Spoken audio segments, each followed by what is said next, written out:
Here with another video where I share my thoughts and opinions on someone or something going on in this wacky weird wrestling world. As you can tell by the title below, this video will be a video where I share my thoughts and opinions on WWE developmental programming, I guess technically, WWE NXT. Would love to know what your thoughts and opinions are on it down in the comments below, whether you watch every once in a while, every single week, or you just watch your first episode relatively recently. Would love to know down in the comments below.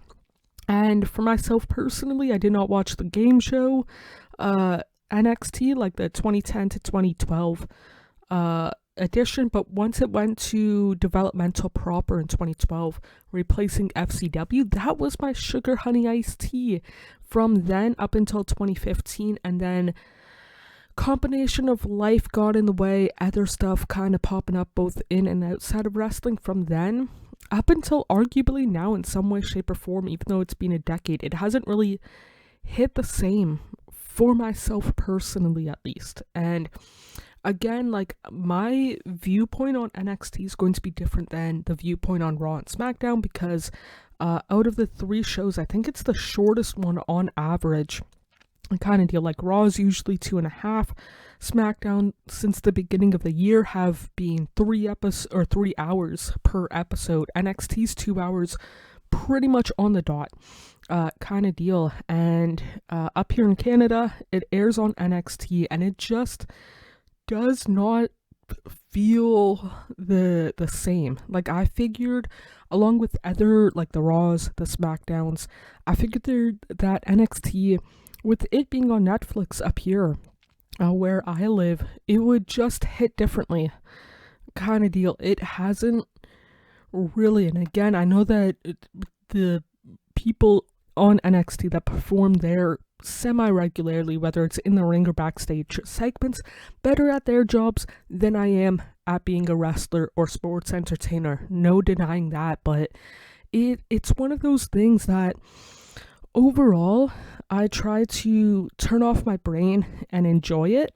which there's some stuff that I'm able to do. Anything Oba Femi, sign me the F up.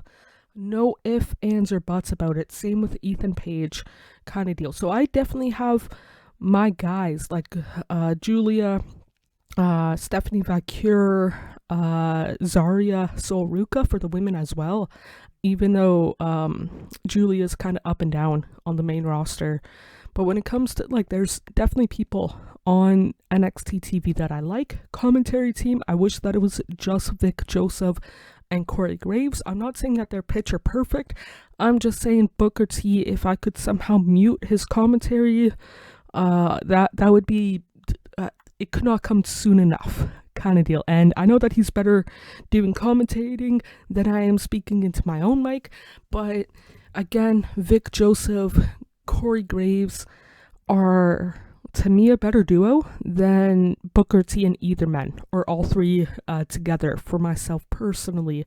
And it's been one of those things that, again, for myself personally, I know that it's developmental. A good chunk of these people are in their early to mid 20s, kind of deal. Way more athletic than I ever will be, kind of deal. Like, their worst athletic day is probably a lot better than my best athletic day, kind of deal. Like, I barely made the soccer team, kind of deal. Like, I am not all that athletic, and all of that stuff. But when it comes to NXT, it's one of those things that right now I just watch it in a way out of habit, kind of deal. There was a spell there in like March, April, kind of deal, that I would not watch NXT. I would watch hockey over it, but then again, I'm Canadian. I have to do that. Not really, but like, hockey to me at that time, come February, March, April, was way more interesting than NXT.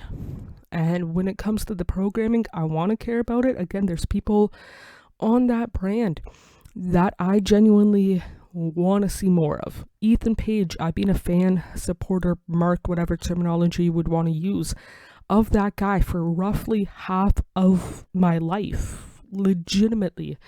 So when it comes to NXT, is it my favorite WWE programming, strictly for the length of it being 2 hours, kinda by default, but apparently SmackDown either has or will go to 2 hours. I don't know. WWE programming where I live is on Netflix, so I don't really pay attention to the end time. I pay attention to the start time kind of deal. But if you would give me an option of watching NXT TV in person or Prestige Wrestling, I would do the Prestige before I would do NXT right now. But then again, it's probably cheaper and all of that stuff. But on the other hand, Ethan Page and Obafemi kind of deal. But either way, when it comes to NXT, it's one of those things that, would I recommend watching it? No. Would I recommend not watching it? Also no. Kind of deal. And yeah, when it comes to my thoughts, those are it and all of that stuff. Feel free to let me know your thoughts on NXT down in the comments below. It would be greatly appreciated by yours truly. Treat yourself as well as possible mentally, emotionally, and physically, because you deserve the absolute best without a shadow of a doubt.